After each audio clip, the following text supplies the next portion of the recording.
Salut Kim! Salut! Ça va Comment? bien? Oui, ça va bien. Toi, comment ça va? Top shape, ça va très très bien. L'entraînement va super bien. Puis le 11 mars, là, ça s'en vient vite. Là. Il y a Ben, quoi, 3 semaines et demie à peu près? 3 semaines et oui, trois quarts? on est dans ces eaux-là. Là, on a passé la Saint-Valentin, là, fait qu'il Oui. reste moins d'un mois pour ton prochain combat. Hey, c'est le fun de te parler. Toi, là, tu es la première qui m'a donné une entrevue quand on a lancé 120 secondes. C'était audio seulement. Je Oui. ne savais pas comment faire. J'étais nerveuse. J'avais pas de micro. C'était de toute beauté. Fait que là, Puis, aujourd'hui, je peux tout voir ton amélioration, là, comment tu t'es rendu, puis tu en, t'es vraiment amélioré. en théorie, là, je te couperai moins la parole. OK, parfait. En pratique, je ne le sais pas, mais en théorie, ça va être de même. Regarde, Kim, je voulais faire de quoi de spécial avec toi aujourd'hui. C'est sûr qu'on va parler là, au début là, du 11 mars, puis peut-être de ce qui va venir après, parce qu'il y a des choses qui vont venir après. Tu as un plan de match, en théorie. En pratique, tu vas me le confirmer aussi après, mais en théorie, il y a un plan de match. Mais aujourd'hui, j'avais vraiment envie de faire un petit jeu avec toi, un jeu qui est quelque chose que tu aimes, parce que les gens ne savent pas ça. Ils s'en doutent peut-être. Là. Il y a des gens autour de toi qui le savent très bien, mais la plupart des gens, ils ne savent pas que tu es une maniaque de boxe féminine en dehors de ta propre vie de boxeuse. Là. J'en regarde énormément. Tu sais, même mes petits combats qui passent dans des petites affaires louches, là, j'y regarde, puis je suis au courant, puis je suis ça sur Twitter, je suis ça sur Instagram. Je follow beaucoup aussi les autres boxeurs. Je trouve ça le fun de s'encourager entre nous autres, de parler entre nous, puis ça aide parce que je comprends quand même assez bien l'espagnol. Fait que j'ai beaucoup d'amis au Mexique, fait qu'on discute beaucoup, puis j'aime ça partager. Puis, veux pas, en regardant la boxe féminine, j'apprends beaucoup moi aussi, là, tu sais. Fait que Moi, je suis j'ai très découvert. visuelle. Moi, j'ai découvert ça de toi parce que toi et moi, on a regardé les mêmes petits combats Ouais. obscurs, des fois le soir tard, la fin de semaine, puis on se commentait en privé sur Instagram entre les rondes. Des combats là, comme par exemple Jackie Calvo contre Aurélie Moussigno, Jackie C'est des Nava, bons Barbie Suarez. combats. C'est des bons combats, mais ils ne sont Hey, pas diffusés sur des grosses non, plateformes. On exactement. rush. On rush, mais Colin, que des fois, ça a de l'action bien plus que certains combats qui sont sur des grosses plateformes. Là. Il faut qu'on en mette de plus en plus de la boxe féminine partout parce que il y en a énormément qui font des méchants bons spectacles, puis c'est spectaculaire. Il y en a qui ne savent pas ce qu'ils perdent, en tout Non. cas. Moi, là, je voulais montrer, je veux mettre en lumière ce côté-là de toi parce que je trouve ça donc le fun. Puis tu commentes, comme tu dis, sur Twitter beaucoup. Je me rappelle, tu commentais, entre autres, le grand retour de Tutti Bop. Puis là, tu dis son adversaire. Tu donnes ton opinion sur Twitter. Ah, moi, j'aurais aimé ça l'avoir contre notre adversaire, puis tout ça, puis nanana. Les fans aiment ça, voir ça. Il y en a qui le savent, qui le remarquent. Mais je voulais le mettre en lumière. Fait que tantôt, là, on va commencer par parler de l'actualité, là. Mais tantôt, là, on va parler de match-up. Puis là, je t'ai envoyé une petite liste, là. Puis là, on n'est pas obligé d'être d'accord. On va spéculer sur ce qui va se passer. On va essayer. OK, ça va être ça qu'on va faire aujourd'hui. Puis, let's go. On s'enligne avec ça. Mais pour commencer, on va faire un retour vers le futur, comme on dit. 11 mars, tu l'as dit, tu as un combat. C'est contre une adversaire bolivienne. C'est pas ce que tu avais prévu à l'origine. Le plan de match, quand tu t'es blessé, puis que le combat contre Yesenia Gomez est tombé à l'eau au mois de décembre, c'était d'avoir quand même un combat contre elle à l'hiver, début du printemps. C'était vraiment cédulé. De boxer contre Gomez le 11 mars. Tout était prêt, tout était vraiment en vue pour ça. Mais étonnamment, il y a eu des problèmes, je pense, au Mexique avec la COVID ou quelque chose. Puis leur équipe a demandé plus de temps à notre équipe. Puis dans le fond, Yvon, il a dû annuler. Puis il voulait repousser ça, je pense, avril-mai. Mais on a décidé que moi, j'allais quand même avoir un combat en mars pour rester active, vu que j'ai boxé juste au mois d'août. Fait que ça aurait fait quand même 10 mois sans boxer. Puis c'est pour ça que je boxe le 11 mars. Puis au moins, avec Gomez, ça va quand même se concrétiser, ça va se faire. C'est juste repousser un petit peu là, de quelques semaines, mois. Là, les contrats sont signés avec Gomez quand même ou ça s'en vient? C'est en processus? Ça s'en vient, mais je sais que c'est pas mal coulé dans le béton là, notre combat devrait être en mai. Moi, je lui avais parlé, là, à Yesenia, j'ai fait une entrevue avec, c'est ça, elle m'avait parlé de toutes sortes de choses, comme quoi que le combat était reporté, puis qu'elle a voulu un camp d'entraînement complet de 8 semaines. C'est ce qu'elle me disait. Elle avait l'air quand même willing pour le refaire. Moi, qu'est-ce que je trouve drôle, par exemple, c'est que elle disait qu'elle voulait plus de temps et tout, mais entre-temps, elle a voyagé en Colombie, était dans les restaurants, mais c'était sa fête de 30 ans. Fait que, est-ce qu'elle a voulu prendre 2 semaines pour prendre du temps pour sa fête, puis de fêter ça comme du monde? Peut-être. Mais en tout cas, ça reste que... Elle est revenue, là. Elle est revenue. Je pense hier, je l'ai vue, là, elle était en Colombie, puis elle a bien mangé. Oui. Elle a bien vu, elle s'est bien amusée. Puis là, ben, elle est de retour. Fait que j'imagine que son camp d'entraînement doit commencer sous peu. Puis ça donne à peu près ça. Ça va donner un petit peu plus que 8 semaines. Oui.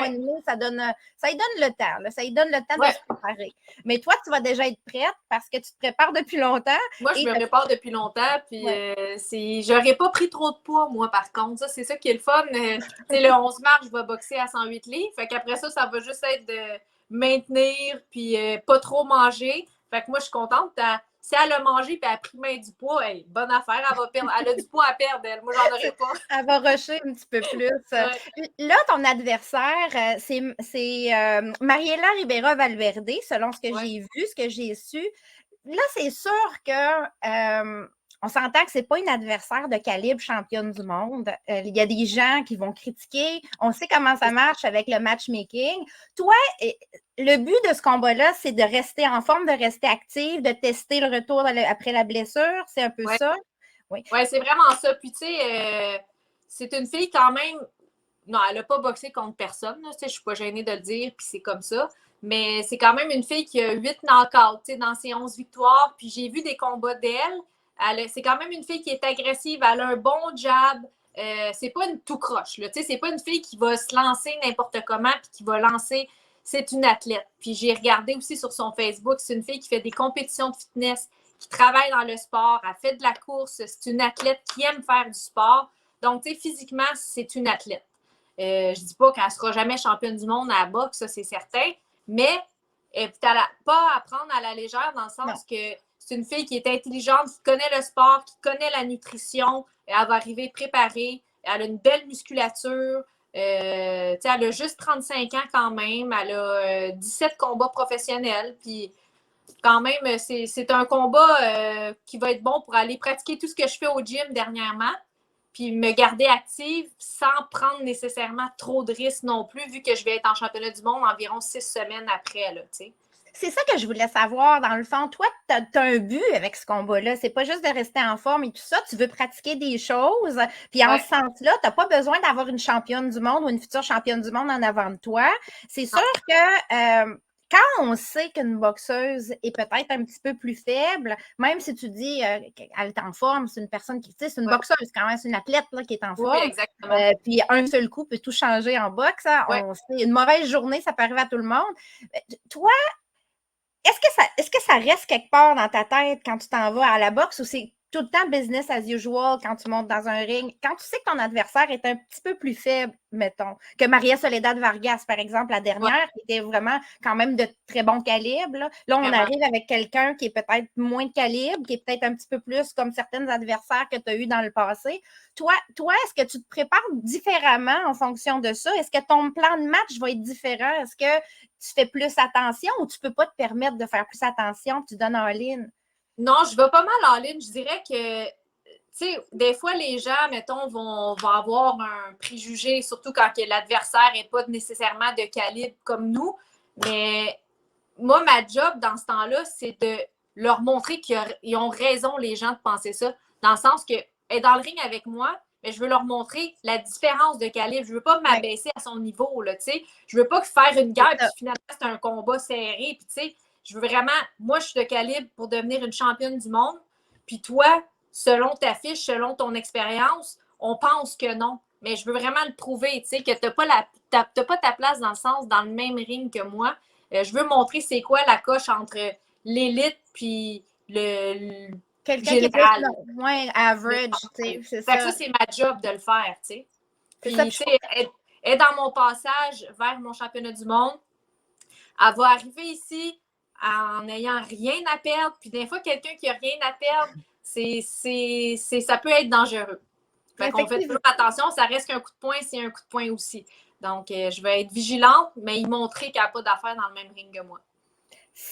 Toi, tu es allé à Cancun à l'automne, fin de l'automne, début de l'hiver, pour voir Yesenia Gomez faire un retour. Elle avait été inactive vraiment longtemps. Toi, c'est ça que tu essaies d'éviter, de tomber assez inactive là, en te battant le 11 mars. Ensuite, Yesenia est venue se promener, elle est venue faire du tourisme parce qu'elle avait déjà ses billets d'avion, puis ses amis aussi. Puis elle est allée l'assister au gala où Marie-Ève Dicker et Beterbiev se battaient. Vous avez eu aux deux endroits, autant à Cancun qu'à Montréal, au Centre Bell, vous avez eu une petite rencontre. À Montréal, vous êtes monté sur le ring, dans le ring. Qu'est-ce que vous vous dites quand vous vous rencontrez? Parce que, tu sais, on voit là, dernièrement les images de Clarissa Shields et Savannah Marshall. On va en reparler tantôt, ces deux-là. Là. Mais il y a beaucoup d'animosité et d'arrogance. Vous autres, vous êtes ailleurs. Mais y a-t-il quelque chose que vous pouvez vous dire ou vous restez silencieuse, vous partagez rien? Est-ce qu'il y a un jeu d'intimidation qui commence quand même dans ces petits faits-là? J'ai pas l'impression qu'il y a un jeu d'intimidation. Tu sais, c'est vraiment drôle parce que je pense qu'on va avoir été le combat de championnat du monde qui a eu le plus de face-à-face en premier. Tu sais, dans son pays, dans le mien, puis là, on va avoir le vrai avant le mois de mai. Mais la première fois que j'ai parlé à Yesenia, c'était à Cancun après son combat. Elle me semblait vraiment quelqu'un de très, très respectueuse, très pieuse. Elle croit beaucoup en Dieu, la foi. Elle était très, très correcte. Fait que moi, ça ne m'a pas donné envie de faire un jeu d'intimidation ou de. Si elle avait été arrogante ou elle m'avait regardé avec un air hautain, quelque chose, j'aurais rentré dans cette game-là, moi aussi, puis on se serait amusé là-dedans. Mais vraiment pas comme ça. Elle me donnait la main, puis tout le long que j'y parlais, elle lâchait pas ma main, puis elle me regardait dans les yeux. Fait que j'ai vu tout de suite que c'est une athlète super respectueuse. Oui. Je pense qu'en général, au Mexique, les Mexicaines sont pas mal toutes respectueuses. On dirait qu'ils ont une foi ou un esprit sportif que peut-être qu'il y a moins ailleurs. Puis j'avais vu ça quand j'ai été boxée au Mexique en novembre l'année passée. Même si j'étais l'adversaire, jamais personne ne me huait. Quand j'ai fini mon combat, les Mexicains, même les amis de mon adversaire venaient se prendre en photo puis ils étaient contents. Fait que eux sont en amour avec le sport, respectent le sport, respectent l'athlète. Fait qu'il n'y aura pas de trash talk entre Yesenia Gomez et moi. Je pense que c'est un respect mutuel, puis ça va juste se jouer sportivement dans le ring, tu sais, vraiment. Yesenia, pour l'avoir interviewée puis la suivre aussi sur les réseaux sociaux, elle a un bel humour aussi, elle est comique. C'est une fille qui est drôle dans la vraie vie, puis tout ça. C'est ça. Puis tu parles à une fille là, qui a vécu au Mexique plusieurs années. Moi, j'ai vécu 4 ans au Mexique, pratiquement. Alors, je te confirme que les Mexicains sont comme ça. En général, c'est des gens accueillants, c'est des gens qui sont festifs. Généreux. Oui, très généreux. Ils n'ont rien, mais ils vont te donner ce qu'ils n'ont pas. Dans le fond, ce que tu me dis, ça correspond à ce que moi, je connais du Mexique. Puis, c'est ça. J'ai remarqué qu'il y avait quand même beaucoup de respect entre vous deux. Moi, j'étais là à Montréal, je vous ai vu. J'ai vu, pour vous avoir parlé aux deux, je n'ai pas remarqué non plus que vous étiez des arrogantes de nature. Je suis sûre que vous pouvez toutes les deux l'être à l'occasion.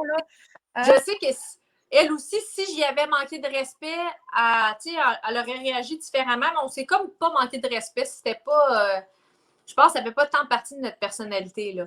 Non, c'est ça, c'est de bonne guerre. Là, vous n'avez pas encore de date, mais ça s'en vient. Ça devrait être annoncé bientôt. C'est le mois de mai qui est targeté, qui est ciblé. Tu dois avoir hâte. J'ai hâte, c'est comme j'ai dit à la conférence de presse, on a eu une conférence il n'y a pas longtemps. Je sens là, que comme quelqu'un m'a invité à aller manger dans mon restaurant préféré, mettons en décembre, puis là, il m'est arrivé une bad luck, j'ai pas pu aller manger à mon restaurant préféré. Qu'on a remis la date que j'ai hâte d'aller manger mon meilleur repas, mais là, c'est l'autre qui peut pas, puis Colin, ben là, on va le remettre encore. Fait que là, j'ai hâte de manger mon repas. Fait que ce soir-là, mon repas s'appelle Yesenia Gomez, puis je vais envie de la manger tout rond. T'as faim, là. T'as faim, là. Non, c'est ça, je me disais, parce que dans le fond, quand tu t'es battu au mois d'août, à Montréal, au stade Uniprix, tout de suite après, là, ils vont parler déjà de t'amener en championnat du monde en décembre. Fait que le plan était avant même le combat avec Soledad Vargas, il y avait déjà ça fait une idée. longtemps, moi, qui est dans ma tête, là, ce plan-là. Là, nous autres, on a hâte en tant que fans. Mais toi, le plan, là, ça fait longtemps que tu le sais que ce combat-là est censé s'en venir, puis qu'ils vont travailler en arrière pour que ça puisse se faire. Mais il y avait une progression. Non, c'est ça, je me disais, tu devais être affamée, effectivement. Je suis affamée. Puis, il faut dire quand même que la pandémie au Québec, les boxeurs, ça nous a beaucoup ralenti comparativement aux États-Unis, en Grande-Bretagne, en United Kingdom, tout ça, eux autres, ça a comme continué. Mais nous, au Québec, ça l'a vraiment ralenti. Fait que moi, des fois, j'étais dans mon sofa, puis là, je voyais Baumgardner devenir championne du monde. Je voyais Seniesa Gomez, Seniesa Estrada qui se battait, Marlène Esparza. Je voyais toutes les filles. Michaela Myers, Colin, que j'ai hâte que ça soit mon tour. Mais on dirait qu'au Québec, là, on était toujours là, restreint. Tu sais, s'il n'y avait pas eu la pandémie, je pense que le combat aurait déjà eu lieu. Peut-être ça fait 1 an déjà. Oui, c'est ce que je pense aussi, parce que tu étais due depuis longtemps. On voyait que ta progression était là. Dès que tu t'es battue à Vegas, on voyait que tu étais comme prête là, pour ça. J'étais comme prête, là. Tu étais là, tu étais rendue là. Regarde, on va suivre ça. Moi, j'ai vraiment hâte. En tout cas, je ne serai pas là le 11 mars, mais je vais essayer d'être là au mois de mai. En espérant qu'on croise les doigts que les spectateurs vont être encore tolérés au mois de mai. On est tannés, tout le monde, on a hâte de vivre, d'assister à des événements. Là, pour l'instant, je touche du bois, les spectateurs reviennent dans les stades, dans les amphithéâtres.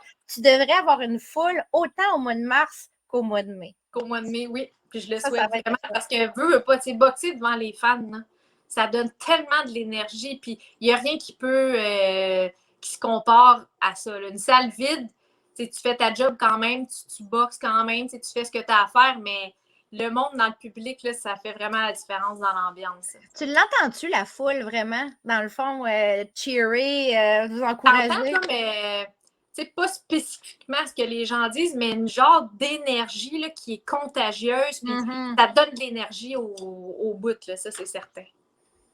C'est le fun. On passe à notre deuxième partie de discussion.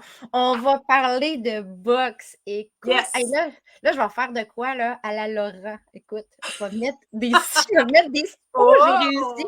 J'ai mis des sous-titres. Écoute, ça, c'est d'habitude, quand je suis avec quelqu'un sur StreamYard, là, notre plateforme, c'est Laurent qui gère la logistique. Laurent Poulain. Lui est bien bon pour me mettre toutes sortes de faux commanditaires que je n'ai pas en bas, de mettre des sous-titres, de mettre des photos. Il est bon, Laurent. Oui, il est vraiment bon. Il est artistique, il est drôle, puis il connaît sa boxe en maudit. Absolument. Mais là, moi, là, il n'est pas là aujourd'hui. Fait que là, je vais gérer les sous-titres. Je m'excuse d'avance si je n'ai pas l'air de te regarder à certains moments. Là. Mais on va commencer. Natasha Jonas puis Chris Nemus qui vont se battre en fin de semaine. En Angleterre. My God! Je ne sais pas qu'est-ce que tu as pensé quand tu as vu le nom de Chris Nemus sortir à la dernière minute. Moi, j'étais contente. J'étais encore plus contente que son adversaire d'avant. Je pense que ça va être encore plus challengeant. C'est sûr que Tasha Jones, elle a un background amateur qui est immense. C'est une très bonne boxeuse. Je suis allée faire mes petites recherches sur BoxRec. J'ai été surprise. Les deux mesurent 5 pieds 8. Oui. Fait que, tu sais, c'est comme, c'est pas si pire. Je sais que Tasha a monté beaucoup de poids quand même pour aller se rendre là. Mais j'ai l'impression que c'est une fille quand même, elle a 10 victoires, 2 défaites, puis elle a 7 victoires par knockout. Fait que, tu sais, elle a une force de frappe qui est quand même, que tu la respectes, puis en plus, elle est gauchère. Mais on sait que Namus, elle a quand même eu des pratiques comme gauchère parce qu'elle a boxé contre Dicker. Fait qu'elle a eu un temps d'entraînement avec des gauchères. Elle a déjà. Puis elle a bien fait contre Marie-Ève quand même. Elle a réussi à gagner des rounds. C'est une tough. C'est pas une fille qui va se faire knocker de même. C'est pas une balade dans le parc. J'ai l'impression que Tasha Jones devrait gagner par décision unanime. Mais ça ne sera pas une balade dans le parc. Elle ne vendra pas sa peau facilement. Namus est tough. Elle lâche pas. Elle est courageuse. Elle prend des risques. Elle est agressive.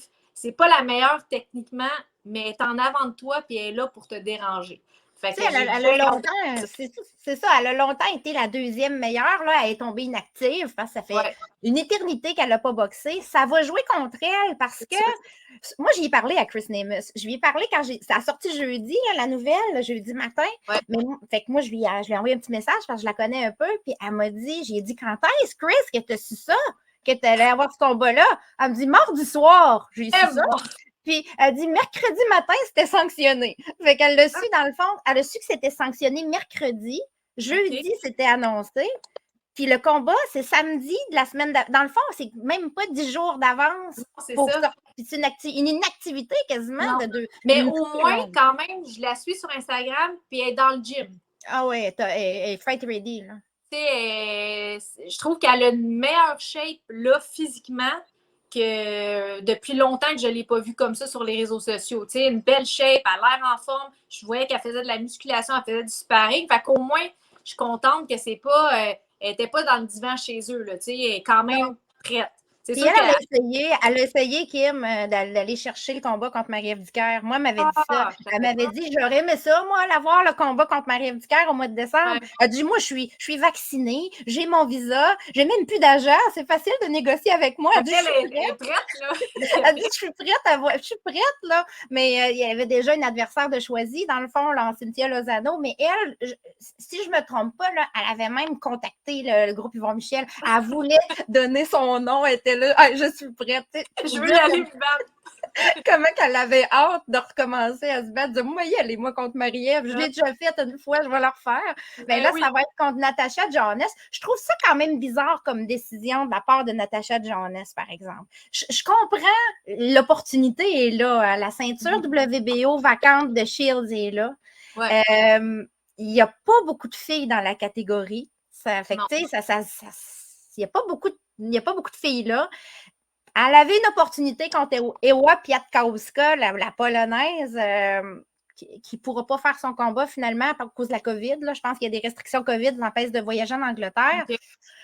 Je ne sais pas, tout le monde voit Jonas facile. Moi, je vois Jonas difficile. Elle va gagner, mais une décision, je suis un peu comme toi, ça va être une courte décision, peut-être, contre Nemus. Parce que Nemus. Ça pas une balade dans le parc. Non, c'est ça. Parce que Jonas est quand même une low starter que j'ai remarqué dans ses combats. Tu sais, ses premiers rounds est un petit peu plus passive. Mais Namus est jamais passive. Fait que, tu sais, si elle part trop passive, puis Namus réussit à aller gagner 2-3 rounds en partant, mais c'est juste 10 rounds. Là. Après ça, c'est déjà 7-3 de 7 rounds là, pour gagner. T'sais. Fait que il faudrait qu'elle aille gagner le premier round, le deuxième round, pour après ça vraiment bien continuer. Mais il ne faudrait pas qu'elle fasse l'erreur de partir de manière trop passive, Tasha. Non, c'est ça. Parce que peut-être que l'autre va y causer une surprise. Parce que même si elle n'est peut-être pas dans la shape de sa vie parce qu'elle l'a su 10 jours d'avant, c'est une fille qui a le cœur gros comme la terre. Exact. Si Jonas gagne ça, je ne suis pas certaine qu'à long terme, elle va garder cette ceinture-là longtemps. Ouais. Elle va peut-être descendre un petit peu. C'est ça, tu sais, elle veut aller chercher un titre, là, mais c'est parce que ça va être difficile de le défendre. Parce que là, Nemus est peut-être pas dans elle est en forme, mais tu sais, elle est peut-être un peu rouillée par l'inactivité puis tout ça. Là, on va arriver après ça avec des filles comme Raquel Miller qui va vouloir sa chance. Elle est en 160, Raquel, mais elle veut descendre à 154. Elle veut redescendre. Ouais. C'est juste qu'elle le fait graduellement parce qu'elle aussi a été inactive. Une Raquel Miller qui a faim, qui est costaude contre une Jonas, ça pourrait être rough. Une Marie-Ève Dicker contre une Jonas, ça pourrait être rough. Parce que Marie-Ève, c'est ça, elle aussi est gauchère. Elle est très technique, Marie-Ève. Ça pourrait, elle, quelqu'un qui se garoche dessus, à la Jonas, elle va peut-être y mettre un jab d'en face et dire, regarde, toi, tu ne bouges pas, tu ne m'approches pas. Là. Elle en a vu d'autres, là, des pressure fighters, Marie-Ève aussi. Fait que, tu sais, j'ai hâte de voir qu'est-ce qui va se passer avec ce titre-là, mais peu importe qui le gagne, ça va être un combat intéressant. Ça va être un bon combat, regardez. Je ne manquerai pas ça. Oui. OK, next. Donc, toi, tu as dit pour Namus, tu as dit Jonas, courte décision, je dis la même chose. Hey, on est pareil là-dessus. Ça c'est bon. Yamilette Mercado contre Zulina Munoz. Aïe. Moi, en gagnante, j'ai Yamilette Mercado. Oui. Elle a quand même réussi à gagner 2-3 rounds contre Serrano. Oui. C'est une fille, elle est tough, elle est tout jeune, elle a juste 23 ans. C'est une floune! C'est une bébé, là, tu sais. Fait qu'elle, là, elle-même dans sa carrière. Tu sais, Zulina Munoz, elle est rendue à le 53-4, là. Fait qu'elle a des combats de quasiment 60, là. Tu sais, elle est plus dans la fin de sa carrière. Puis j'ai l'impression que Munoz, oui, c'est une très bonne boxeuse. Elle a quand même 30 KO à sa fiche. Mais il faut dire qu'elle a commencé à boxer pro en 2005. Puis en 2005, pour être entre nous, l'évolution de la boxe féminine n'était pas à son apogée en 2005. Là, il y a plus de pieds de céleri qu'on peut dire. Là, même si c'est beau parce que ça fait partie de l'évolution, tu comprends ce que je veux dire? Surtout que ces Mexicaines-là, ils font pas de carrière amateur souvent. Non, ils commencent tous à être pro, donc ils apprennent contre des adversaires inexpérimentés. Ouais. C'est pour ça qu'il ne faut pas trop se fier à leurs fiches non plus, parce qu'on voit beaucoup de défaites, mais souvent, c'est toutes des défaites qui viennent en début de carrière quand ils apprennent sur la job, comme on dit. Puis elle n'a pas beaucoup de défaites. Là. Non! Elle est bonne, mais je pense qu'elle est plus dans la fin de sa carrière que dans le début, tandis que l'autre, à 23 ans, elle a faim. Elle a réussi à gagner 2 rounds contre Serrano. Elle a eu une méchante expérience dans ton bagage. Là. Je pense qu'elle a dû apprendre énormément dans ce combat-là. Fait qu'on a une jeune floune, je pense, qui veut aller battre Munoz, qui revient d'une défaite par knockout contre Tina Thursland. C'était un très beau KO au corps. Au moins, elle n'a pas été maganée à la tête parce que c'était vraiment un coup au corps qui était très clean, très beau. Les deux sont... Ça va être un bon combat. Ça va être une guerre, ça. Mercado, oui, c'est ce que je pense aussi, une vraie guerre. Ça va être c'est deux styles typiquement mexicains. Mercado, comme tu dis, elle est jeune. C'est vrai qu'elle a appris contre Amanda Serrano. Elle a appris sur plusieurs plans. Puis en plus, elle ne s'est pas fait knocker. Hein. Contre Serrano, c'est rare. Il n'y a pas beaucoup de filles qui ne se font pas knocker. Fait qu'elle a fait un combat de 12 rounds complet. Elle a gagné quelques rounds, comme tu dis. Puis elle a réussi à faire ça en se faisant crier après par le coach de Serrano tout le long. C'est vrai, c'est vrai. C'est vraiment qu'il l'a intimidé solidement toute la fin de semaine. Écoute, jusqu'à même quand elle est rentrée dans l'ambulance pour s'en aller à l'hôpital se faire checker, il était là puis il lui criait encore.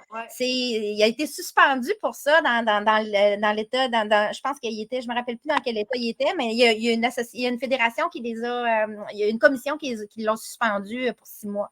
Une des commissions athlétiques. C'est tellement désagréable. C'est tellement. Hey, imagine, Danielle, elle ne ferait jamais ça, mais Danielle, elle ferait ça ou quelque chose. Je dirais, tu sais. C'est gênant. Tu sais que tu n'as pas de classe, zéro partout. En tout cas, on aurait une méchante discussion. Mais c'est pas la première fois que le coach de Serrano fait ça, mais Yamilette est toute jeune, elle n'a pas d'expérience beaucoup encore. Fait que, tu sais, ça veut dire qu'elle est bonne, mentalement, elle est forte, elle a de la résilience. C'est impressionnant. Puis comme tu dis, Munoz, elle, dans le fond, ils ont perdu chacune leur dernier combat. Mercado par décision contre Serrano, mais c'était une décision où elle a quand même fait certaines belles affaires. Munoz, c'est plus difficile de perdre par knockout de cette façon-là. C'est sûr que Dina Thursland, c'est une star. C'est quelque chose d'autre, là. Mais Serrano aussi. C'est les deux. Les deux, ils ont boxé contre chacune star. Puis là, eux, ils se rejoignent. Puis là, d'après moi, celle qui va gagner entre les deux va probablement avoir une chance encore en championnat du monde, quelque chose comme ça. Ça, c'est un championnat du monde, ce combat-là? Oui, c'est pour la ceinture à Yamilette Mercado. Elle a une ceinture, fait que ça va être pour sa ceinture. Elle met sa ceinture en jeu, dans le fond. Munoz va monter de catégorie, dans le fond. Va monter d'une catégorie pour essayer d'aller chercher, parce qu'elle est chez les Supercoques, Mercado, présentement. Elle avait monté pour affronter Serrano, en plus. Oui, ça fait en plus de ça, là. Oui, elle avait monté. Parce qu'elle n'est pas si grosse, cette fille-là. Je la regarde sur Instagram, puis elle est quand même petite, là, tu sais. Elle n'est pas... c'est pas une pièce de femme, là. C'est ça, exactement. Moi aussi, j'ai Mercado, décision unanime. Je pense que ça va être une décision unanime. Ça va être une guerre, mais je pense que ça va être quand même une dominance de Mercado. Oui, moi aussi, c'est l'impression que j'ai. À date, on est pas mal d'accord. Oui, on ne chicanera pas trop. Peut-être tantôt. Mais, tant mieux, ça veut dire que je ne suis pas si pire. Je connais quand même un petit peu ma boxe. Bon, c'est quoi? Ah, le prochain, écoute, check bien ça. Celui-là. Ebanie Bridges contre Cecilia Roman. Hey. Okay. Ça, là, ça va être un bon combat. Oui. Puis, Ebanie, petite troc qui cogne dur. Elle a un overhand de la main arrière comme un troc. C'est une fille qui a une bonne défensive. Tu sais, elle avance, mais elle a toujours les mains au visage. Mais est-ce qu'elle sait boxer de reculons? Je ne l'ai jamais vue boxer de reculons. Je ne sais pas. Puis Cecilia Roman, il faut quand même savoir qu'elle est rendue à 39 ans. Oui. Mais elle a une fiche de 16 victoires, 5 défaites. Ces 16 victoires, elle n'a pas une par knockout. C'est 0 knockout. Mais ça, là, c'est dangereux. Une fille qui a gagné 16 combats jusqu'à la limite, elle sait boxer, elle sait comment gagner. Des fois, il faut faire attention. Puis Cecilia, j'ai regardé ses combats, elle est très bonne en ligne droite. Les jabs directs en ligne droite, puis quand elle les lance, c'est rapide. Tandis qu'Ebany est beaucoup plus en crochet. Mais la ligne droite est toujours plus rapide que les crochets. Mais Cecilia, j'ai remarqué une petite fragilité quand elle se fait cogner. Je l'ai vue aller au tapis quelques fois. Fait que, tu sais, est-ce que la force brute d'Ebany va déranger Cecilia? J'ai l'impression que oui. La force brute, puis le volume incessant. Tu sais, c'est un peu du travail de destruction aussi. Ebany, là, elle va détruire. Oui, Ebany est comme un escalier. Là. Elle monte les escaliers, puis à chaque round, c'est de plus, puis elle a du cœur, elle a du courage. On l'a vu, elle avait l'œil tout poqué. Ah oui, elle voyait rien. Elle, c'est un troc. Elle va y aller all-in. Fait que j'ai l'impression que Ebany ne va pas gagner toutes les rounds parce que techniquement, Cecilia est très bonne, puis les Argentines savent boxer. Toutes les Argentines sont bonnes, toutes les Argentines savent boxer. Elle s'entraîne avec Jessica Pop en ce moment, elle fait du sparring avec elle. Avec Daniela Ramos aussi, j'ai vu, ils ont tous qu'un gym, eux autres, ça s'entraîne, là. Aïe, aïe, ouais. Puis, Cecilia est 5 pieds 3, Ebany est tout petite. Et Ebany est 5 pieds 1, mais bonne pour mettre la pression. Mais si Cecilia est capable de faire reculer Bridge, je pense que elle peut quand même donner de la misère à Bridge, mais je vois Ebany gagnante dans ce combat-là, puis je la vois gagner par knockout. Oh, par knockout. Je la vois gagner par knockout. Moi, j'ai dit une décision serrée pour Ebany. Fait que là, on n'est pas tout à fait à la même place, mais on a la même gagnante. J'ai parlé à Melissa Odessa Parker aussi. J'ai jeté que Melissa Odessa Parker, elle a battu Cecilia Roman, mais le titre n'était pas en jeu. C'était une décision partagée. Oui, majoritaire. C'est ça. Je lui ai demandé, dis-toi, qu'est-ce que tu penses de ça, Ebany, contre Cecilia? Elle m'a dit, ça va être un combat serré. C'est ça qu'elle m'a dit. Elle a dit, moi, je l'ai battu, là, mais ça a été une guerre. Elle dit, puis moi puis Ebany, elle dit, on a un peu un style, c'est pas qu'on a un style similaire, mais on pourrait, on va de l'avant, on est tough. Melissa Parker est reconnue pour cogner dur aussi. Là, c'est vrai. C'est pour ça que je pense que si Ebany ne gagne pas par knockout, je suis d'accord que ça va être un combat serré. Mais le menton de Roman peut lui faire... c'est un bon point. Son menton est beaucoup plus faible que celui d'Ebany. Ebany, elle a prouvé amplement qu'elle était capable d'en prendre des coups. Roman aussi, sauf que pas toujours. Pas toujours. Puis, tu sais, Cecilia, si en 16 combats, elle n'a pas knocké personne, elle knockera pas Ebany, qui est une tête de cochon, là, une tête dure. Là, fait que, son premier knockout ne sera pas avec Ebany, ça, je suis certaine. Tu as raison de dire que les filles en Argentine sont bonnes. Puis souvent, les gens ont tendance, ils ne connaissent pas la boxe argentine beaucoup parce qu'on les voit moins. Ils se battent beaucoup localement. Ils boxent beaucoup entre eux autres, mais il y a tellement de filles qui ont du sparring. J'ai regardé aller, je suis là, my God, qui sont chanceuses. Il y a des bonnes filles partout. Puis je les voyais beaucoup quand j'étais sur l'équipe nationale, l'équipe argentine. C'était des filles, c'était tough. Quand t'en poignais une, c'est parce que j'en voyais pas une médiocre. Ils étaient toutes bonnes. Non, c'est ça. Il y a du talent. Il y a vraiment du talent en Argentine. Puis même les moins bonnes sont bonnes, d'une certaine manière. Sont bonnes parce que je pense que là-bas, il y a une belle mentalité de boxe, de nutrition, de préparation physique. Sont très avant-gardistes. Ça ressemble un petit peu, je trouve, au Canada. Tu sais, de comment c'est évolué, là. C'est pas un pays qui est pauvre tant que ça non plus. Non, c'est ça. Puis je C'est pense que les filles, c'est bien vu qu'une fille boxe ouais. là-bas. Là. Il n'y a pas tous les préjugés qu'on peut avoir à certains endroits dans le Non, monde. Tu sais, je c'est vraiment regardais les boxeuses françaises. En France, c'est l'inverse. Là, il y a encore beaucoup de préjugés. Ah, tu boxes? ouais, Je suis pas sûre. Oui, je boxe. c'est vrai. C'est pas partout pareil, mais l'Argentine sont bonnes, les filles.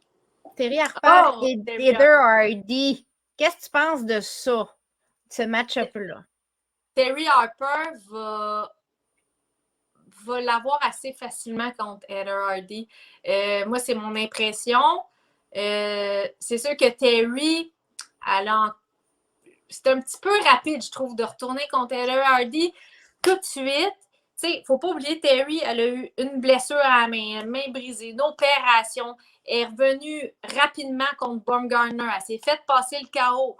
Elle revient encore contre une fille qui est vraiment dans sa pente ascendante, je dirais. Mais Heather Hardy, c'est une fille de MMA. C'est une fille qui est tough. C'est une fille qui est en avant de tout. C'est une fille qui a les mains pesantes. Elle est lente quand même, mais elle a les mains pesantes. Est-ce que je pense que c'est peut-être un risque pour rien à ce moment-ci? Moi, j'aurais eu l'impression, si j'avais été dans l'entourage de Terry, j'aurais fait avoir un combat plus low profile, là, que tu n'annonces pas trop nulle part. Tu sais, qu'on te remet en confiance, fille, avec une fille, tu vas faire des rounds, mais qui n'est pas dangereuse. Si tu reprends ta confiance en toi, tester tes mains, comment ça va, ton mental, comment ça va, avant d'y remettre de la grosse pression, de la grosse publicité. Puis, tu sais, je sais que Terry, c'est une fille qui est super. C'est une athlète, là. Je la vois s'entraîner, elle mange bien, nutritionniste, tout, mais quand même, c'est beaucoup pour revenir. J'aurais vu ça, mettons, le prochain combat. Un combat, puis après ça, avec Hardy. Moi, je trouve qu'on traite Terry Harper comme une fille qui a beaucoup d'expérience, qui a comme Elle n'a pas de 35 combat ans. amateur, elle, là. Non, puis elle a 20, elle est dans vingtaine. C'est une petite jeune, elle aussi. On parlait de Mercado tantôt. Elle a à peu près 25 ans, Terry Harper. Terry, elle a 25 ans. Ouais. C'est une petite jeune. Je trouve que moi, je trouve que tout va trop vite pour elle depuis toujours. Ouais. On dirait qu'ils sont prêts. Il faut qu'elle court tout le temps. Elle est tout le temps en train de courir, tu sais. Ouais. C'est comme s'ils mettent l'expression que mon père dit tout le temps, mettre la charrue devant les bœufs. Mais moi, c'est là, ça. je pense qu'avec le knockout dur qu'elle a eu avec Baumgartner, ils se sont dit, là, il faut une autre stratégie. Ils ont décidé de la monter à 135 livres pour plusieurs raisons, mais je pense qu'il y a une stratégie en arrière du fait qu'ils veulent la pousser vite tout de suite contre des gros adversaires. Puis la stratégie, c'est le fameux combat Serrano-Taylor. Parce que si j'ai l'impression que Steffi Bull, là, c'est mon guess, OK? C'est vraiment mon opinion. J'ai l'impression que Steffi Bull, il mise beaucoup sur Serrano ici. Si Serrano gagne contre Cathy Taylor, elle ne gardera pas ses ceintures longtemps. Elle a l'intention de redescendre pour finir ce qu'elle avait fait chez les Plumes. C'est ça qu'elle dit depuis tout le temps. Elle dit, je vais m'occuper de Serrano, de Taylor, puis après ça, je vais descendre, finir contre Sarah Mahfoud, Erika Cruz. Elle va aller finir d'unifier pour faire un peu comme Clarissa Shields, puis être undisputed dans 2 catégories de poids différentes, puis marquer vraiment l'histoire, ce qu'elle a déjà fait en vrai. Alors, j'ai l'impression que du côté de Steffi Bull, du côté d'Eddie Hearn, on prend un risque au cas où que Serrano gagnerait parce que les ceintures vont être vacantes. Puis si tu es bien positionné tout de suite, c'est facile de justifier que tu puisses te battre pour ces ceintures-là. Ouais. Mais c'est un couteau à double tranchant parce que même si elle gagne contre Heather Hardy, il va falloir qu'elle gagne de façon convaincante, comme tu as dit. Toi, tu dis que ça devrait être assez facile. Je suis pas mal d'accord, mais je vois le risque pareil. Oui, il y a un risque quand même. On ne connaît pas le mental. Le physique, on sait qu'elle est forte. On sait qu'elle est douée en boxe. Mais est-ce que tout ce qu'elle a vécu depuis 2 ans était au top, puis elle a fait ça là, tout d'un coup parce que... On a vu contre Baumgartner en problème. Tu sais, dès le premier round, pas à l'aise, puis elle se respectait beaucoup Alicia. Tu sais, je ne l'avais jamais vue hésitante comme ça dans Incroyable. Dans son attitude. Fait que, tu sais, ça me stresse quand même parce que j'adore Terry Harper. C'est une athlète que je respecte énormément. Mais je trouve qu'elle a trop de poids sur les épaules pour rien en ce moment. Puis, tu sais, mettons que tu perds elle a perdu sa ceinture de championnat du monde. Qu'est-ce qui est si pressant à la ramener en championnat du monde le plus vite possible? Elle a 25 ans, là. Elle C'est n'aime pas pas son grave. prime. Même si elle retourne en championnat du monde juste à 27 ans, c'est pas grave. Refaites des bases bien solides, là. Parce que là, on dirait qu'ils ont construit leur maison avec des bases tout croche, puis là, ça vient de s'effondrer. Il ne faudrait pas qu'elle se reblesse non plus, là. Il ne faudrait pas qu'elle se reblesse parce qu'il faut se rappeler que la première blessure, c'était une cassure sévère. La deuxième, c'est sa tige de métal qui a cassé à une semaine, en fait, à son dernier coup de sparring avant la semaine de combat. Alors, c'est ça, là, c'est une blessure récurrente à la même main. Contre Baumgartner, elle n'était peut-être pas à l'aise de sa main non plus parce qu'on ne sait pas, on ne connaît pas ça. On sait des impondérables qu'on ne saura jamais. Toi-même, tu as eu une blessure, puis on ne sait pas où tu as été blessé. Non, c'est ça. Il y a toujours des affaires qui arrivent dans le camp d'entraînement que juste toi et ton entourage proche savent. Chaque camp d'entraînement, il arrive des petites affaires, puis on ne le dit pas à la planète entière, là, parce qu'on ne veut pas s'en servir comme excuse non plus ou quelque chose comme ça. Mais il y a plus d'affaires qui se passent que les gens savent. Ça, c'est certain. Puis, tu sais, Hardy, c'est un autre qui a la tête dure, là, dans le sens que c'est pas une fille qui est tombée sur le dos souvent. Là, elle est solide, elle est forte physiquement, elle a une grosse présence physique. Tu sais, Camara l'avait battue assez aisément, mais Hardy était toujours en avant d'elle, puis elle a réussi à donner un compte de 8 à Camara. Camara, elle avait tombé, puis elle s'était fait pincer. En début de combat. En début de combat. Fait que, la preuve qu'elle a les mains pesantes, parce que Camara, c'est une solide, là, tu sais. Ah oui, absolument.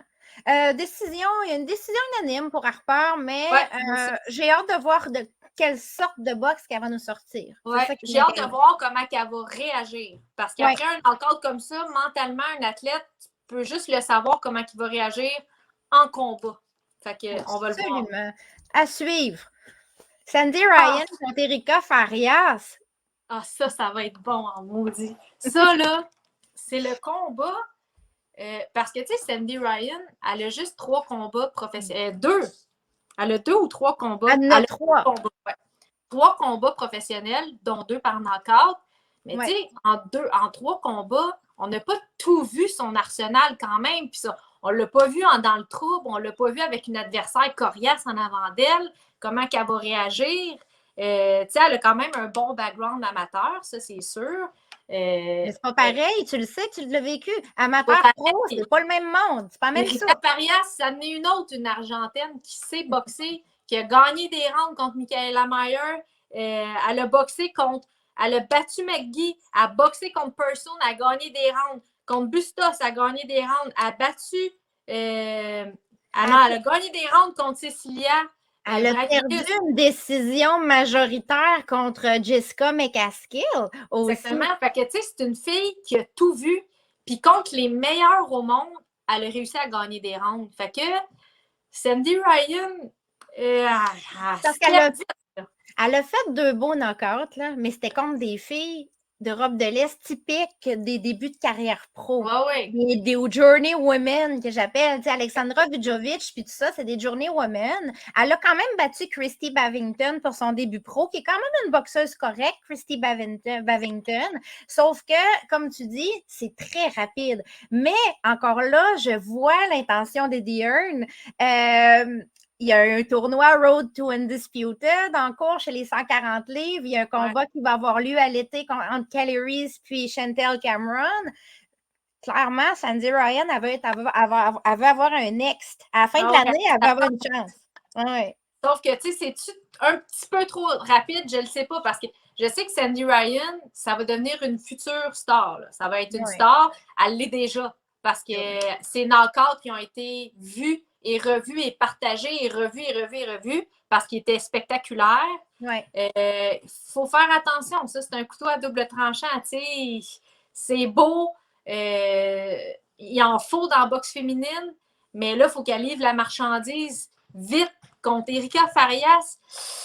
C'est gros. Ça va être tough. C'est gros, mais... Moi, je ne suis pas sûre que Ryan va gagner ça, moi. Je dirais que oui, parce qu'elle va être chez elle, parce qu'elle va être si c'est serré, elle va être favorisée peut-être par une décision locale. Mais. J'ai de la misère à me prononcer, moi, parce que Sandy, je ne l'ai pas vue assez. Tu sais, je l'ai juste vu son combat qu'elle a knocké la fille au corps. Les autres combats, je ne les avais pas regardés. Fait que je sais qu'elle fait du sparring aussi avec Clarissa Shield, que Shield, elle a dit vraiment du bon de elle. Je sais que c'est une fille qui travaille fort, c'est une fille qui a du caractère. Ah oui. Elle est Mais dans l'arrogance, là. Elle ne serre pas la main de son adversaire à peser, là. C'est non, pas non, non. Là. Faria, c'est quand même, elle rajeunit pas. Elle est rendue à quel âge? Elle a 37 ans, tu sais, elle rajeunit pas. Elle a eu des gros combats, fait qu'elle a de la boxe dans le corps, dans le sens que tu peux être un peu plus magané, là. Elle a reçu des coups sur la tête beaucoup. Mais elle ne se fera pas intimider par une Sandy Ryan. Là. Non. Elle a vu d'autres. Elle a vu Michaela Mayer il n'y a pas longtemps. Là. Puis elle a quand même bien fait contre Michaela Mayer. Contre Michaela, elle a vraiment bien fait. Moi, elle m'avait surpris. Faria, techniquement, elle sait boxer.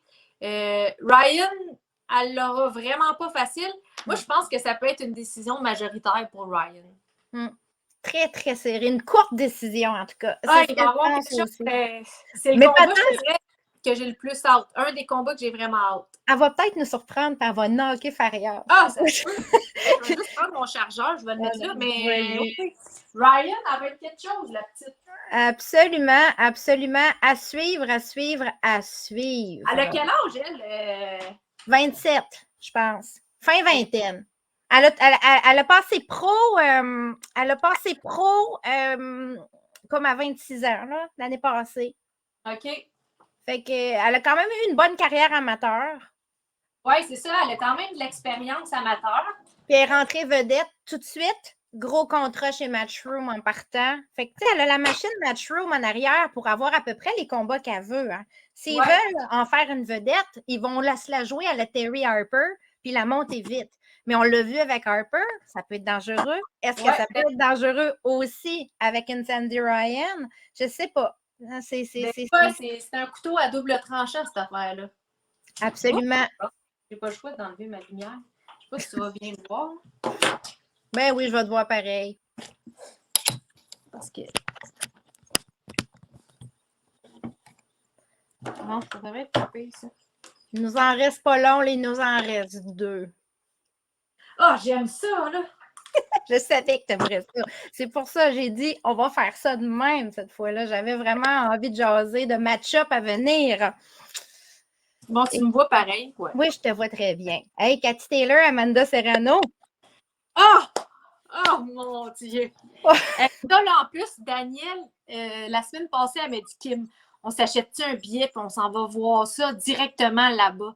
Mais là, on a pensé que c'était en avril, je pense. Oui, c'est en avril. En tout cas, tu sais, on est en train de checker ça. Moi, j'y vais. J'ai acheté un billet. Écoute, c'est sûr que je vais faire ma demande d'accréditation, mais je ne l'aurai probablement pas parce que ça va être au Madison Square Garden puis ça va être plein. Et je suis encore toute petite dans mon podcast. Je suis en croissance, mais d'ici avril, je ne devrais pas avoir assez de croissance. Mais j'ai acheté un billet au cas où, dans le pit en haut. Là, je m'en fous. Là, j'ai juste pour dire. Tu vas pouvoir dire que tu étais là.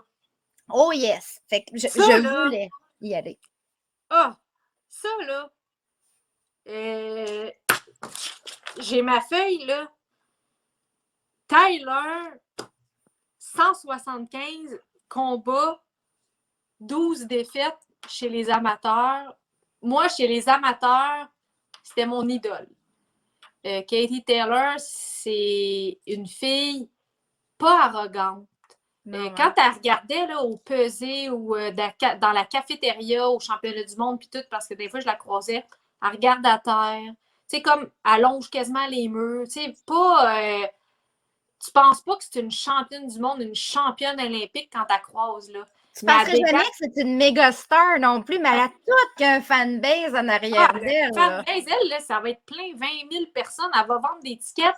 Elle est gentille. Elle aide les autres, elle parle en bien des autres filles qui boxent, elle ne se prend pas pour une autre, elle fait ce qu'elle a à faire, mais son dernier combat ne m'a pas impressionné. Contre Sharipova? Oui, contre la fille, était une fille du Kazakhstan. Elle ne m'a pas impressionnée. Je trouvais que Katie, Elle tombait beaucoup par en avant. Elle avait de la misère à boxer de proche. Comme si elle avait eu une belle évolution chez les pros, puis là, comme si elle avait un peu stagné. Je ne sais pas si des fois c'est une question de style, parce que la fille du Kazakhstan, elle avait un style typique amateur, là, tu sais, in-out. Puis est-ce que c'est difficile à boxer une fille comme ça quand tu es vraiment rendu plus dans le style professionnel? Je sais parce qu'en sparring, quand je mets les gars avec des filles typiques amateurs là, qui boxent comme ça, c'est plus dur. Mais elle a une rapidité, elle est explosive dans ses 1-2, est impressionnante. Mais Serrano est gauchère. Serrano est capable de travailler de proche et elle cogne dur. Et quand même, Tyler, elle se fait toucher de temps en temps. Elle se fait toucher. Est-ce qu'elle va se faire pincer? Moi, je pense que c'est possible qu'elle ait un compte de 8 dans le combat. Tu sais, un round 18, je pense que c'est très possible. Moi, je l'ai donné à Serrano, ce combat-là. Je pense que Serrano va battre Katie Taylor. Ouais. Je pense que le momentum est du côté de Serrano. C'est pas parce que Katie Taylor est pas bonne, est extraordinaire. Est extraordinaire. Mais je sens que, comme tu dis, ça fait quelques fois, mettons depuis les combats de Delphine contre Delphine Pearson, ça fait quelques combats où Taylor fait le nécessaire pour gagner, mais n'en fait peut-être pas. C'est peut-être l'impression que ça donne que c'est facile. Tu sais, contre Jennifer Han, on a gagné toutes les rondes. C'est évident, là. Mais j'ai pas eu l'impression qu'elle boxait bien pour autant. Non. J'ai pas l'impression c'est qu'elle se fait respecter dans ses coups de poing. C'est ça. On dirait que les filles, oui, OK, elle m'a touché, c'était vite, elle m'a touché, mais c'est pas grave, ça m'a pas fait mal, fait que j'y retourne quand même. On dirait qu'elle réussit pas à créer une grosse hésitation chez l'adversaire parce qu'elle leur fait pas mal. Il manque de hargne, c'est techniquement rapide, c'est beau, c'est flamboyant, mais j'ai l'impression qu'il manque de fin. Là. Je veux essayer de l'arrêter. Tandis que ça, Serrano, elle l'a. Plus que l'autre s'affaiblit, plus qu'elle devient une tigresse, là, plus qu'elle les check comme une proie. Là, fait que Serrano, c'est pour ça qu'elle a demandé au clan Taylor pour boxer sur du 3 minutes, puis le clan Taylor ont refusé. Est-ce que c'est parce que ça l'avantagerait beaucoup Serrano par sa force de frappe? Je ne sais pas, tu sais. Serrano, en plus, elle est allée chercher Myriam Gutiérrez pour faire son entrée dans la catégorie. Le dernier combat qu'elle a fait, Myriam Gutiérrez, qui est oui, puis c'est une ancienne adversaire aussi de Katie Taylor, Myriam Gutiérrez. Ça avait été décision unanime pour Katie Taylor, mais Serrano l'a tellement martelé. C'était horrible. Je ne sais pas comment qu'elle a fait pour rester debout. Sincèrement, j'ai eu l'impression que c'était de l'acharnement et que son coin aurait dû arrêter le combat à un certain moment. Eux disent que non, qu'elle était capable, mais à un moment donné, c'était beaucoup trop. Je pense que c'était 200, 300 coups, des power punch. Le message a été lancé. C'était un comparable qu'on voulait aller chercher. Puis elle est allée chercher un comparable, puis à mon sens, elle a mieux fait contre Gutiérrez que ce que Taylor a fait contre Gutiérrez, qui est une adversaire quand même. C'est une bonne boxeuse, Gutiérrez. Parce que Katie Taylor est supérieure à tout le monde dans la catégorie. Ouais. Mais Gutiérrez est une bonne boxeuse. S'il n'y avait pas les 3-4 premières, elle serait beaucoup plus haut dans les classements. Elle aurait, ces filles-là ont peur de rien. Hein. Ils prennent tous les défis. Sont fortes, sont tough. Comme Pearson, c'est tough. Il n'y a personne qui veut boxer contre elle. Elle donnerait de la misère à n'importe qui. Moi, c'est dans mes meilleurs. Pearson, c'est dans mes T40. Ah oui, elle aussi, plus tard, il va falloir qu'on se fasse une prise 2 à un moment donné, quand Pearson va avoir un combat. J'ai l'impression que Tyler et Serrano, moi, j'ai vraiment l'impression là, que ça va être un combat, une split, puis qu'ils vont être obligés de faire un Tyler Serrano 2. Ça se peut pas qu'ils puissent pas. Surtout avec les ventes qu'ils ont, là, sont en train. Non, mais Bob Arum qui chialait, Bob Arum qui chialait contre la boxe féminine. Puis tiens, toi, dans les dents, le retour du balancier. Deuxième meilleure prévente de l'histoire du Madison Square Garden. Moi, ça me fait un petit velours. Il y a un autre combat de filles en sous-carte. Hein. Il va y avoir Franchen Cruz-Dezern contre Cederos. Je ne l'ai pas mis dans notre liste, mais ça va être spectaculaire aussi pour Undisputed. Ouais. Alors, en tout cas, je suis bien contente. Il y a un petit dernier, Kim. Oui. Un futur. Parce que là, il n'est pas prévu encore, mais on le sait qu'il s'en vient. Là, premièrement, Savannah Marshall va se battre contre Hermans bientôt, Ouais. au mois de mars, qui est une ancienne adversaire de Clarissa Shields aussi. Mhm. Puis après ça, je m'attends à ce qu'on ait une annonce assez rapide d'un Clarissa Shields Savannah, peut-être pour la fin de l'été. Ouais. Ah, ça serait bon en maudit. Tu sais, eux autres, ils ont une animosité, là. Ils se trash talk, ils se regardent, puis ils s'envoient clairement chier, là, Elle se quasiment. déteste, là. Il y a aucun. C'est pas juste un show, là. Non, tu vois, Cyrano Taylor, ils se respectent énormément. Il n'y a pas de trash talk, rien, mais Non. eux autres, là, ils s'en foutent, ils se détestent. Elles se détestent, puis c'est un combat, là, que j'ai vraiment hâte de voir. Puis je sais que Savannah avait déjà battu Clarissa chez les amateurs, mais il ne faut pas oublier qu'à ce moment-là, Clarissa venait d'avoir 17 ans. C'était une petite fille. Moi, je considère que ce combat-là n'existe pas ça existe juste au niveau de l'orgueil. Ouais. Moi, mon liner, c'est Savannah a battu la fille, mais est-ce qu'elle va battre la femme? Ça, c'est... je me le demande. Je pense pas. Je pense que Clarissa va gagner par décision unanime. J'étais sûre que tu allais dire l'inverse. Moi, là aussi, je pense que Clarissa va gagner. Tu vois, on peut même pas chicaner, Kim. Non, parce que je pense que Clarissa est tellement explosive, elle est tellement rapide, elle n'est pas super précise, elle n'a pas le coup de poing knock-out, mais quand même, elle a une vitesse qui sort de l'ordinaire. Puis il n'y a pas grand-chose qui peut battre la vitesse. Tandis que Marshall est très précise, elle a les mains pesantes. Peut-être qu'elle va réussir à ralentir un peu Shield, à la pincer, mais Clarissa là, est intelligente dans un ring.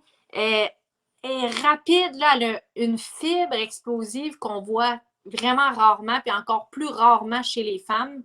Elle a un bon QI box aussi. Elle comprend. Regarde juste à regarder ce qu'elle a fait contre Marie-Ève Dicker.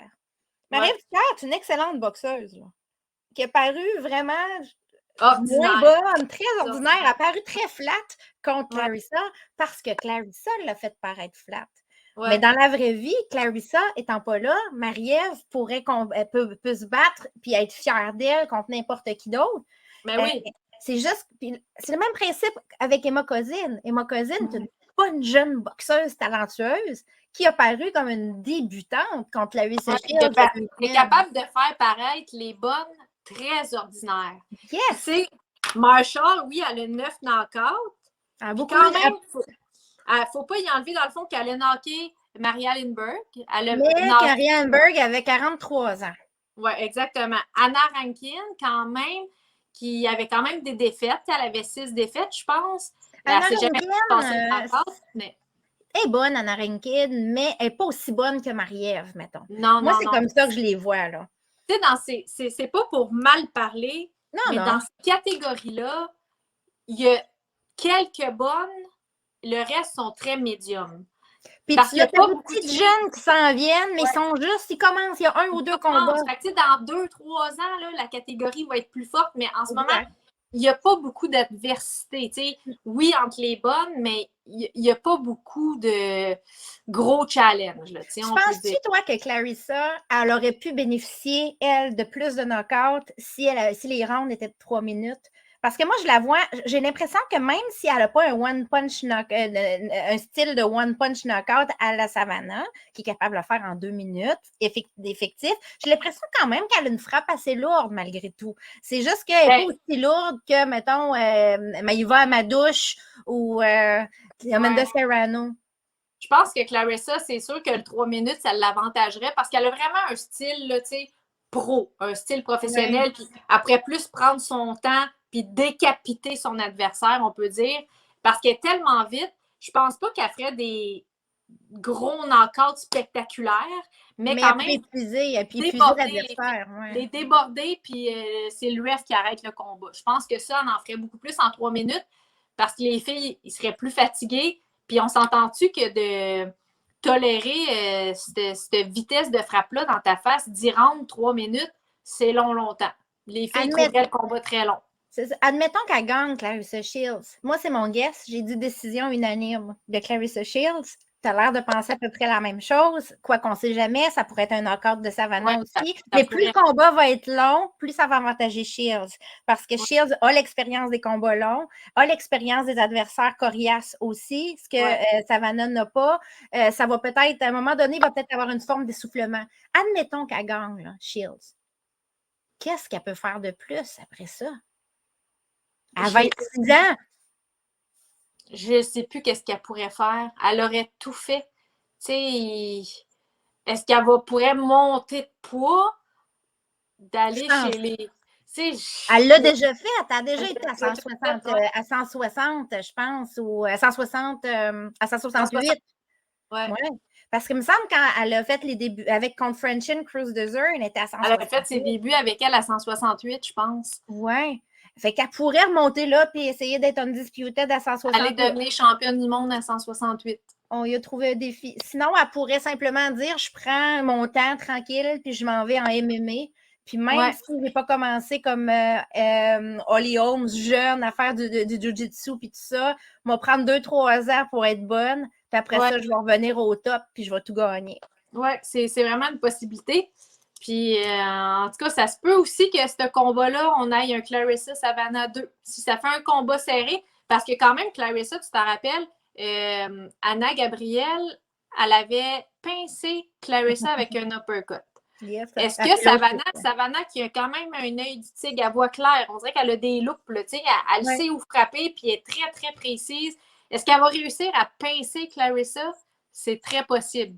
Ça reste que Claressa, elle a une vitesse surnaturelle, mais elle a un menton comme toi puis moi. C'est en chair et en os. Non, elle n'a pas un menton comme toi puis moi. Là. Elle a un menton. Toi, tu as meilleur menton que le mien. Là. Je dis ça, je dis rien. Hey, on va voir si le temps va nous avoir fait mentir ou pas, ma chère Kim. Ah, j'ai hâte. Là, on a plein de prédictions. On était pas mal d'accord, je pense. Là. Il va falloir que je te réinvite pour faire ça à un moment donné. Des matchs. Ce qu'il faudrait faire, là, c'est. Là, on a fait les pré-combats. Il faudrait faire un podcast post-combat. Quand tous ces combats-là vont avoir lieu, on va pouvoir aller en reparler de comment on a trouvé les performances des filles. Ça serait cool, ça. Ben, on a un plan. On a un plan. Fait qu'on va te laisser faire ton combat du 11 mars, puis après ça, on va se reparler. Tous ces combats-là ont à peu près lieu en mars. Il y a sauf Shields. Ouais, ça. C'est ça. Ah non, ça va aller en avril. Au mois de mai. Après ton combat de championnat, tu viendras nous parler avec ta belle ceinture, là, puis là, on fera le post-mortem en même temps. Parfait, c'était bien le fun, Marie-Ève. Merci beaucoup, ma chère. Et je vais te souhaiter un bon restant de camp. Merci beaucoup. Pour la suite des choses. Puis j'ai bien hâte de voir tout ce qui va t'arriver dans les prochaines semaines. Ah, j'ai hâte moi aussi. Fait qu'on se reparle bientôt. Prends soin de toi. Merci. Bye. Bye.